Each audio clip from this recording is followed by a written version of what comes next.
Bueno, entonces les estaba diciendo que son importantes, una de las chicas dijo fuerzas adhesivas también, es lo mismo, son sinónimos, ¿sí? Eh, o sea, lo importante más allá del nombre es el concepto, ¿sí? De qué representan las fuerzas, ¿sí? Hay fuerzas que mantienen unidas a las partículas y hay fuerzas que las mantienen separadas, ¿sí? Más allá del nombre, fuerzas de cohesión, fuerzas de adhesión, fuerzas repulsivas, ¿sí? Así que sí, digamos, más allá del apunte, el apunte que ustedes tienen, yo lo saqué de un apuntecito de química básica, lo saqué de internet, pero me encantó, estaba súper completo y me encantó. Así que bueno, puede ser que tenga algún término, o sea, no lo escribí yo, no lo hice yo, a ese apunte, ¿sí? Eso es lo que les quería decir. Así que puede ser que haya algún término así, eh, pero son todos sinónimos, no hay problema.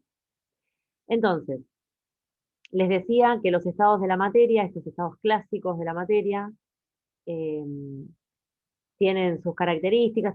Por supuesto que hay grises, ¿no? O sea, estos son los grandes estados de la materia, pero también hay grises en el medio. Siempre cuando yo doy estas clases a los primeros años, siempre me dicen, bueno, pero una gelatina, bueno, pero un puré, bueno, pero, ¿viste? Hay como, hay como ciertos materiales, digámoslo así, que están como en la mitad. ¿Sí? No, no es ni un líquido ni un sólido, está ahí como en el medio. Bueno, eso tiene que ver con las propiedades de los materiales, ¿sí? Que también podríamos verlo. No es algo que se vea tan detalladamente, pero se estudia, digamos, los estados clásicos y los cambios de estado también para darle un marco general, ¿sí? Bueno, los cambios de estado, por supuesto que tienen que ver con unas modificaciones en la temperatura de los sistemas, ¿sí?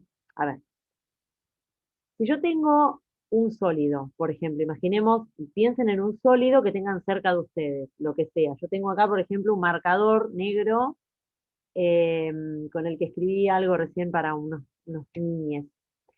Este marcador que tiene este estado sólido para mí, es lo que constituye para mí un sistema. ¿Vieron que hablamos de un sistema material recién? Bueno, en la jerga se lo llama un sistema, ¿sí? Mi sistema es mi marcador, ¿de acuerdo? Entonces, cuando yo diga sistema, ustedes tienen que identificar que me estoy refiriendo a eso, a este cuerpo, en este caso, ¿sí? Bien, entonces, eh, porque por ejemplo un sistema podría no ser un cuerpo. Si yo les hablo del sistema, qué sé yo, la atmósfera, no sé, por decir cualquier cosa, la atmósfera, que es la capa de gases que rodea la Tierra. ¿Es un cuerpo? Bueno, podría ser un cuerpo gaseoso, podría ser, pero si yo les hablo de la atmósfera con, no sé, con todas las aves del planeta, no sé, eso no es un cuerpo, ¿no? Eso es un sistema, ¿no? Es como que ahí, ya decir cuerpo, estoy como un poco errando, ¿sí?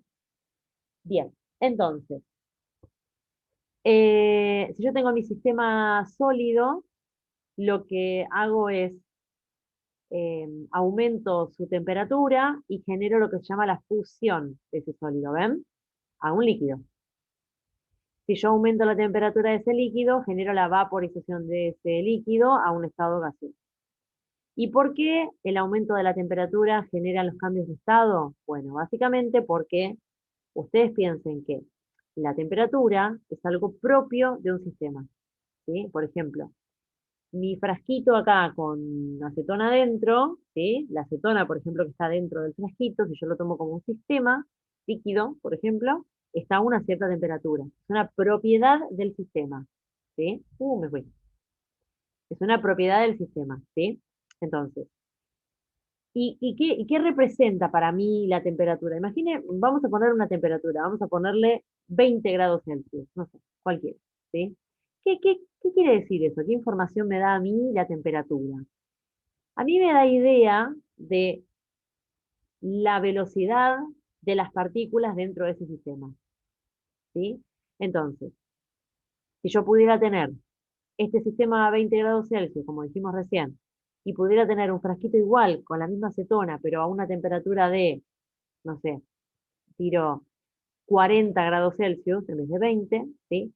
Lo que yo podría decir de ambos sistemas es que las partículas en ambos sistemas están moviéndose a velocidades diferentes, ¿sí? Es decir, en el frasco donde está a 40 grados Celsius, las partículas se mueven en promedio más rápido, si se quiere, ¿sí? Me escucha un profesor de física, me mata, pero a una velocidad mayor que en el sistema que está a 20 grados Celsius. Eso es la temperatura, ¿sí? Em, por supuesto que si nos referimos a un sistema biológico, ya estamos hablando de un montón de cosas muchísimo más complejas, ¿sí? O sea, si nosotros hablamos de nosotros estamos a 37 grados Celsius, bueno, ahí ya está, eso sí que es motivo para hablar 3 días, si quieren, ¿sí? Los sistemas biológicos tienen, digamos, una profundización de estos conceptos mucho mayor y más dificultad. Yo estoy hablando de un sistema simple, si se quiere, ¿sí? Que sería la acetona en un frasquito. ¿Estamos? Bien. Sí. Entonces, lo que va sucediendo es que si yo aumento la temperatura del sistema, las partículas se mueven cada vez más rápido, porque es lo que les dije recién, ¿sí? Que si está a mayor temperatura, se mueven cada vez más rápido, más rápido, más rápido. Entonces, en un momento dado, esa velocidad que cambió, que aumentó mucho de las partículas, llega a ser tal y tan importante que llega a romper las uniones que mantienen unidas a las partículas, ¿sí? Por ejemplo, en un sólido, ¿sí? Si ustedes piensan en un pedazo de metal, ¿sí? Que lo ponemos al rojo para que funda, por ejemplo, ¿qué es lo que sucede? Al aumentar la temperatura, las partículas empiezan a vibrar primero, porque viste que no se pueden mover entre sí las partículas en un sólido. Vibran primero, ese es el primer movimiento que tienen, ¿sí? Vibran mucho, mucho, mucho, mucho, a tal punto que en algún momento se vence esas fuerzas que las mantienen unidas a las partículas. Por eso es que a partir de una cierta temperatura un sólido se fusiona y me genera un estado líquido, ¿sí? Lo mismo sucede con un estado líquido, lo mismo, ¿sí? Empiezan las partículas acá no a vibrar solamente, sino que también tienen cierto movimiento traslacional, se llama. Entonces, empiezan a moverse cada vez más rápido, hasta que en algún momento se vence la fuerza que las mantiene unidas, y aquí es donde se produce el proceso de vaporización, en términos generales, podría ser una ebullición, una evaporación, después lo veremos, eh, para generar lo que es un estado gaseoso. ¿Está bien? Básicamente, estos son la idea, digamos, de los cambios de estado. Al revés, cuando yo voy al revés, pasa exactamente lo contrario. Yo tengo un estado gaseoso, ¿sí? Y bajo la temperatura, ¿qué es lo que sucede? Las partículas, en vez de ir cada vez más rápido y desordenarse cada vez más, se van ordenando, ¿sí? Todo lo contrario, ¿ven? De un estado gaseoso pasó un líquido y eso implica que se generaron, entre comillas, uniones cohesivas, ¿sí? Como que las partículas se empezaron a unir de tal modo que empezaron a generar uniones entre ellas, ¿sí? Entonces, por ejemplo, en la condensación, por ejemplo, en la condensación, lo que sucedió fue eso, ¿sí? Se ordenó el sistema, ¿ven? De un estado gaseoso a un líquido. Y de líquido a sólido, ni les cuento. Se recontra remil reordenó el sistema, ¿sí? O sea, un cubito, yo tenía agua líquida, a un cubito, se recontra remil reordenado el sistema ahora. ¿Está bien? Entonces, esta es la importancia de la temperatura. Por eso les pongo rol de la temperatura, porque es lo más importante de esto, ¿sí? ¿Hay cambios de estado que se den no solamente por cambios en la temperatura? Sí. Hay cambios de estado que se dan por cambios en la presión, por ejemplo, ¿sí? Eh, un ejemplo que yo siempre pongo, que es como muy claro y muy bonito, es el ejemplo del encendedor. A todos se nos rompió un encendedor alguna vez en la vida, y lo que sucede es, Sí, hoy a la mañana. bueno, bien, perfecto. Lo que sucede con el encendedor es que nosotros tenemos un líquido dentro del encendedor. Pero cuando se rompe el encendedor, nosotros no vemos un derramamiento de un líquido, digamos. No existe eso. ¿Por qué? Porque lo que le estamos poniendo al encendedor cuando se fabrica, digámoslo así, ¿sí? Es un gas a alta presión, ¿sí? Entonces, cuando el gas se mete en ese recipiente chiquitito a alta presión, lo que sucede es que le generamos un cambio de estado, de gas a líquido. ¿Ven? Y acá no hay un aumento de la temperatura, simplemente hay un aumento de la presión. Que ojo, también genera en primera instancia un aumento de la temperatura, pero no es tema de ahora, de esta clase, ¿sí? Pero básicamente estamos generando un cambio de estado a partir de un cambio en una variable que no es temperatura, ¿sí? Para que lo sepan nada más, para que sepan que esto no es siempre la temperatura. Por supuesto que es el factor más importante, obviamente, de cambio, pero puede haber otro, ¿sí? Nada. Perdón, Sí. digamos que entonces hay dos formas de cambiar el estado de un cuerpo. La temperatura o la presión nada más. Podría haber algunas otras cuestiones, como Ah, en algún contexto alguna reacción química, pero ah, digamos que temperatura y presión, ¿sí? son las más importantes Sí, entonces. sí. Sí. Bien. Esto lo vamos a ver muchísimo, pero recontra re más en detalle en el año. Mucho más en detalle lo vamos a ver, así que esto quédense tranquilos que va a ser un tema, o sea, nos va a llevar mucho tiempo, de hecho. Solamente quería que vieran un pedazo de tabla periódica. Este es un pedazo que salió súper desenfocado y horrible, pero bueno, es un pedazo de tabla, donde nosotros vamos a hablar de elementos. Ustedes saben que la tabla es de los elementos, ¿sí? Y no de los átomos, pero si yo les digo carbono, nitrógeno, silicio, aluminio, me van a decir son átomos, lo cual no es incorrecto, pero sí hay una diferencia entre elemento y átomo, ¿sí? Esta diferencia entre elemento y átomo la vamos a ver con mayor detalle porque yo tengo que hablar de muchas cosas para poder definir esto, ¿sí? Simplemente quería que vieran, digamos, que estos son los famosos elementos de la tabla, ¿sí? Y que estos elementos me están representando los átomos, que al fin y al cabo son los que aparecen en la vida real, digamos, ¿sí? Los elementos son como de la tabla, hay una representación hermosa, linda, como si fuese una carta, ¿sí? Los átomos son los que se manifiestan en la naturaleza, en la realidad. Esto lo vamos a ver con muchísimo detalle y no se preocupen, es solamente para mostrarles, ¿sí? No se preocupen. Bien, tenemos sustancia simple y sustancia compuesta.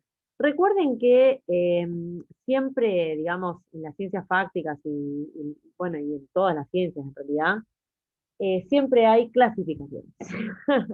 Las clasificaciones son como cosas que nos persiguen hasta el fin de los tiempos, ¿sí? Hay algunas clasificaciones que son más amorosas y hay algunas clasificaciones que son odiosas, ¿sí? Pero lo que importa siempre es que uno entienda los conceptos, no tanto la clasificación, por lo menos no de esto. Hay clasificaciones que sí son muy importantes. Pero por lo menos en este contexto hay que conocer la clasificación, pero hay cosas más importantes, ¿sí? La palabra sustancia, esa es una palabra muy importante para nosotros. Yo les voy a definir lo que es una sustancia, pero primero les voy a dar un ejemplo de una sustancia para que ustedes vayan como encontrándole un poco más de sentido. El agua es una sustancia, ¿sí? ¿Por qué el agua es una sustancia? Bueno, porque el agua tiene una formulación particular, es decir, es H2O, ¿sí? Todos la conocemos, al agua, nuestra amiga el agua. Tiene una formulación particular, tiene características particulares, propiedades particulares, ¿sí? Es decir, tiene un punto de ebullición, un punto de fusión, un calor latente, un calor específico, es decir, tiene un montón de propiedades, una fórmula particular que le son únicas y propias al agua. No hay otra sustancia, ¿sí? Que tenga exactamente las mismas propiedades que el agua. ¿Puede haber alguna que sea parecida? Sí, no hay demasiadas. Igual el agua es muy particular, muy demasiado particular, pero es para que entiendan qué implica una sustancia, ¿sí?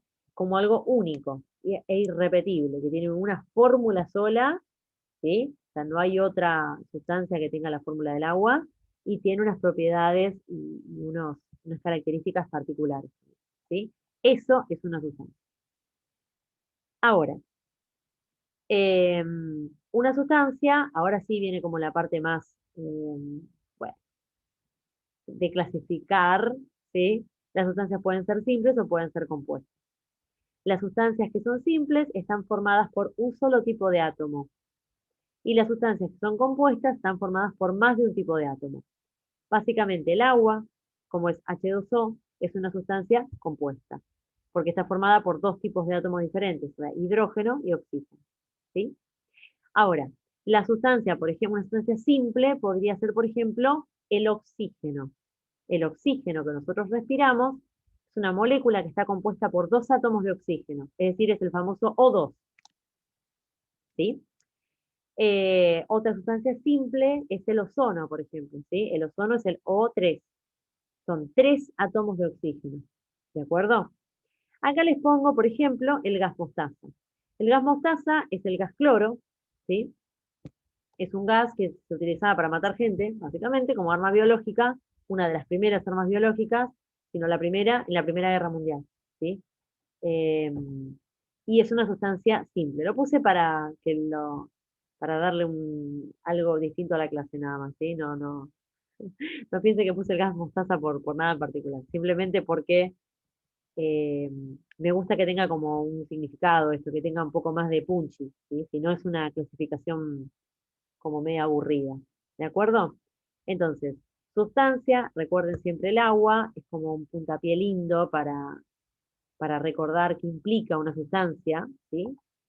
Y recuerden que hay simples y compuestas y que eso tiene que ver con el tipo de átomo por el cual está formada esa sustancia, ¿sí? Si tiene más de un tipo de átomo o si tiene un solo tipo de átomo.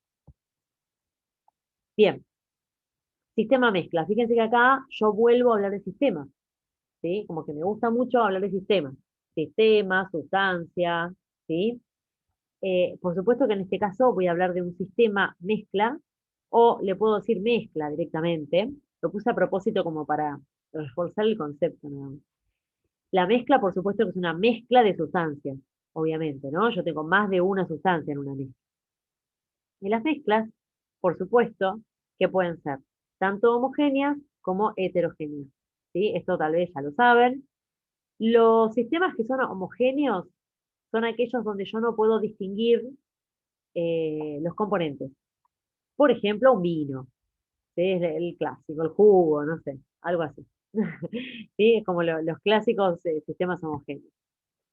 Ahora, un sistema heterogéneo o una mezcla heterogénea es aquel donde, o es aquella donde yo sí puedo distinguir los componentes, ¿sí?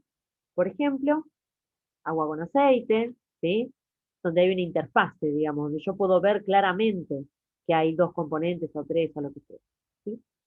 Ahora, en el medio de esto, en el medio de algo que sea totalmente homogéneo y algo que sea totalmente heterogéneo, heterogéneo grosero se llama, que yo lo puedo ver a simple vista, ¿sí? Agua y aceite, por ejemplo, lo veo bien, bien, ¿no? Como sin duda. En el medio de estos dos sistemas hay unos sistemas que no son ni tan blancos ni tan negros, ¿sí? Estos sistemas se llaman coloides, sistemas coloidales, ¿sí? Y los sistemas coloidales, para que ustedes se den una idea, yo les voy a poner algunos ejemplos, ahí está mi ejemplo favorito de los sistemas coloidales, que es el merengue, ¿sí? El merengue no es un sistema homogéneo, como tal vez piensan. ¿Por qué no es un sistema homogéneo? Tengo que sacar el sonido de esto porque me está matando la cabeza. No es un sistema homogéneo, ¿por qué? Porque hay varias sustancias que lo componen. Primero, ustedes lo deben saber, tiene huevo, tiene no sé qué, no sé cuánto, o sea que es una mezcla, eso sí. Pero no es una mezcla homogénea, porque no es cierto que yo no puedo distinguir los componentes. ¿Por qué no? Porque si ustedes agudizan un poquito la forma de ver un merengue, van a ver que está formado por burbujas de aire, ¿sí? Entonces, al parecer, no era un sistema tan homogéneo como parecía, ¿sí?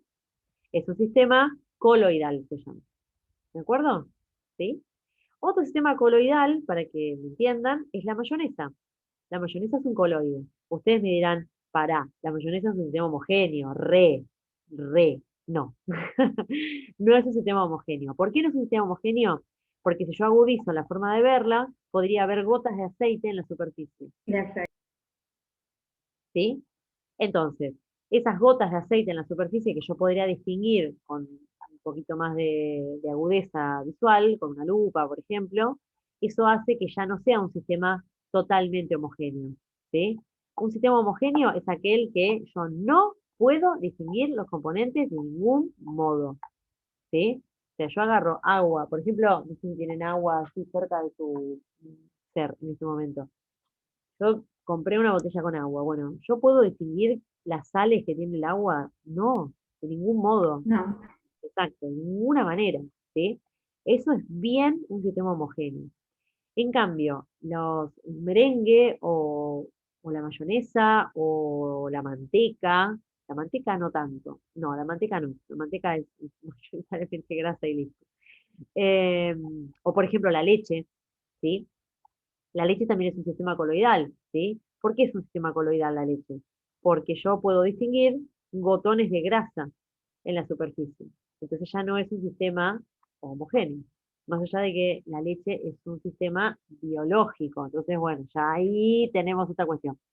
Como siempre les digo, todo lo biológico va por otro lado, ¿sí?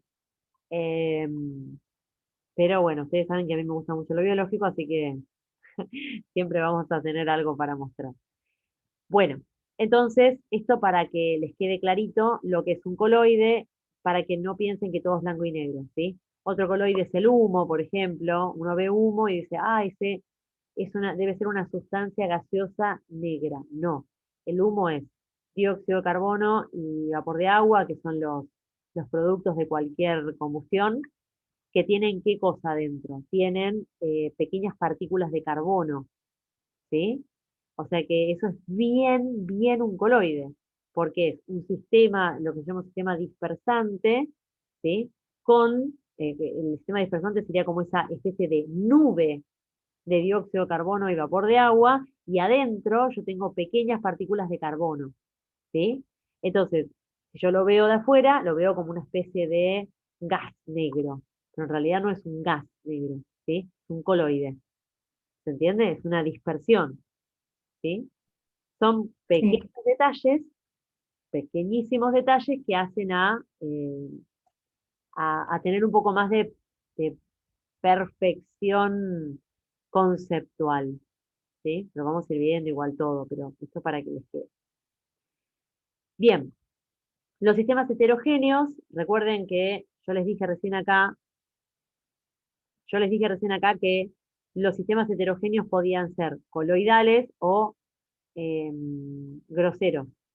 Grosero es agua y aceite, grosero se llama, ¿sí? O sea, como que lo veo de acá a una cuadra. Y los sistemas coloidales son sistemas heterogéneos, pero se llaman pinos, ¿sí? Como que, ah, bueno, a simple vista no se ve, pero si yo pongo un poquito más de onda, sí lo veo, ¿sí? Y es un sistema heterogéneo, el coloide. Ahora, ¿cómo hago para separar estos sistemas? ¿No? Esa es la cuestión más importante. Los métodos de separación de los sistemas heterogéneos son métodos relativamente sencillos de hacer. Podría ser una filtración, por ejemplo, ven que yo acá estoy pasando no sé, agua con arena, será esto, no sé. Lo paso por un filtro de manera tal que el filtro me va a dejar pasar la sustancia o las sustancias que son líquidas y va a retener el sólido, ¿sí? También podría utilizar un tamiz y hacer una tamización, donde lo que estoy cambiando es la variable o el factor que a mí me permite separar. Va a tener que ver con el tamaño del poro del tamiz, qué es lo que yo puedo dejar pasar y qué es lo que queda retenido, ¿sí? Y así sucesivamente con cualquier método de separación. Esto lo vamos a ver en detalle, no se preocupen, ¿sí? Todo es como tocar de oído, como un vuelo rasante todo en este momento. Después cuando empecemos a ver cada tema, vamos a ver cada método de separación con su lógica, todo, ¿sí?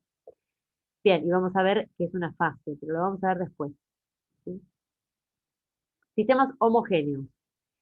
La forma de separar un sistema homogéneo, por lógica, va a ser un poquitito más compleja, porque yo de ningún modo puedo ver una diferencia. O sea, yo no puedo ver eh, cuántos componentes hay en un sistema homogéneo, ¿sí? Y no los puedo distinguir bajo ningún punto de vista, ¿sí?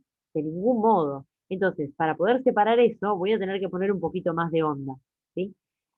Eh, por lo general, El sistema homogéneo tiene un método de separación que es así como el top, ¿sí? Que se llama destilación. Por ejemplo, si eh, yo quiero obtener agua pura, yo tengo una botella de agua acá al lado mío, yo quiero obtener agua pura a partir de este agua comercial que compré, potable, yo quiero obtener el agua pura y quiero obtener las sales por otro lado, yo quiero como separar los componentes que tienen, ¿sí? Lo que voy a tener que hacer es lo que se llama una destilación.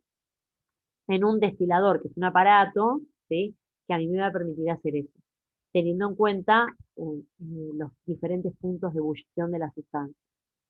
De vuelta lo vamos a ver más en detalle, ¿sí? No, no se preocupen, porque yo les muestro un destilador, vemos un video, todo, como es como mucho más complejo, ¿sí? Después vemos cuál es la base, cuál es el fundamento de la técnica también, porque todas estas técnicas tienen un fundamento, ¿sí? Bien, acá les puse como ejemplo destilación del petróleo, porque ustedes saben que el petróleo es una mezcla negra, muy densa, muy oleosa, ¿no? Parece como un aceite, denso, oleoso, oscuro. eh, y ese petróleo, así como lo ven, lo hacen pasar por una torre de destilación, se llama, ¿sí? Y lo que sucede es que logran separar fracciones de ese petróleo, ¿sí? Lo cual es re loco, porque yo puedo obtener nafta a partir de eso, que es muy oleoso, muy denso, ¿no? ¿Cómo puedo obtener algo que es rotundamente diferente, pareciera, ¿no? Bueno, estas son las ventajas de entender estos procesos, ¿sí? Cuando veamos la destilación del petróleo, yo les voy a explicar por qué a partir de eso, de esa mezcla tan particular, yo puedo obtener tantos derivados, ¿sí? Del petróleo. Puedo obtener nafta, puedo obtener gasoil, puedo obtener, vieron que hay fracciones del petróleo que son más parecidas al petróleo, digamos, tipo la brea, ¿no? O los aceites, esos aceites se utilizan para los aviones, por ejemplo, son aceites muy oleosos, muy densos, muy parecidos al petróleo también, porque bueno, esa es la función que van a cumplir, si tienen que ser así. Bien, y acá les puse que los sistemas homogéneos también son denominados, también se llaman soluciones, ¿sí? También se llama solución. Por eso a veces dicen el alcohol no es la solución. Bueno, el alcohol es una solución. El alcohol que tenemos en un frasco nosotros es una solución. ¿Por qué es una solución? Porque es un sistema homogéneo formado por agua y etanol. ¿Sí? El alcohol es etanol. El alcohol que nosotros consumimos en el vino es etanol. El alcohol que nos ponemos en las manos es etanol. Es el mismo alcohol.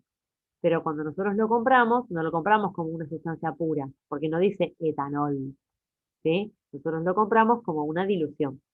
Y que inclusive después volvemos a hacer otra dilución al 70% para llevar, ¿no? Para llevarnos cuando vamos a algún lado. Y para desinfectar algún alimento y para lo que sea, hacemos de nuevo una dilución, ¿sí? Pero básicamente era para decirles la pavada de que el alcohol sí es una solución, porque técnicamente es una solución. Sistema homogéneo, ¿sí? Formado por agua y etanol. Así que sí. La próxima vez que les digan que no, bueno, bien. Entonces, eh, quiero saber si tienen alguna pregunta. No me quiero ir de acá por si tienen alguna pregunta sobre este power en particular. A ver qué me dicen. No, ya que está No, no está re claro. muy claro. Bien, genial. Entonces voy a salir de acá. Estas actividades finales. Las actividades finales que yo pongo acá al final son para que ustedes vayan entregando, o sea, a ver, eh, el año pasado lo que hice fue que ustedes me vayan entregando pequeñas actividades así parciales, digamos, chiquititas, con algunas preguntitas, ¿sí? Y de esa manera es como que iban teniendo como su presente, digamos así, ¿sí? Así que yo creo que este año vamos a ir haciendo lo mismo, ¿sí? Igual no lo tomen como algo, a ver, como algo a rajatabla, que si se olvidan, que si no lo hicieron, ya está. No, no lo tomen de ese modo, ¿sí? No, no es la manera en la que quiero que lo tomen. Pero sí que vayan haciendo algunas pequeñísimas actividades chiquititas como para que vayan siguiendo las clases, ¿sí? Esa es la idea, en realidad, de darles así pequeñas actividades, ¿sí? Siempre fue esa la idea, y lo hice el año pasado con esa idea y funcionó. ¿Sí? Es más, inclusive cuando ustedes hacen actividades de este estilo, no exactamente estas, porque por ahí son más sencillitas, cuando se pone un poquito más heavy la materia, cuando ya hay alguna actividad del tipo analítica, ya con cuentas, lo que hacemos es, cuando ustedes no pueden hacer algo, yo veo que hay algún error particular que se repite, lo que hacemos es lo vemos en clase directamente, ¿sí? Así que está bueno, o sea, como que es un buen ejercicio hacer estas cosas para después charlarlas, ¿sí? Así que bueno, esperen un cachito que voy a ir acá. Ah,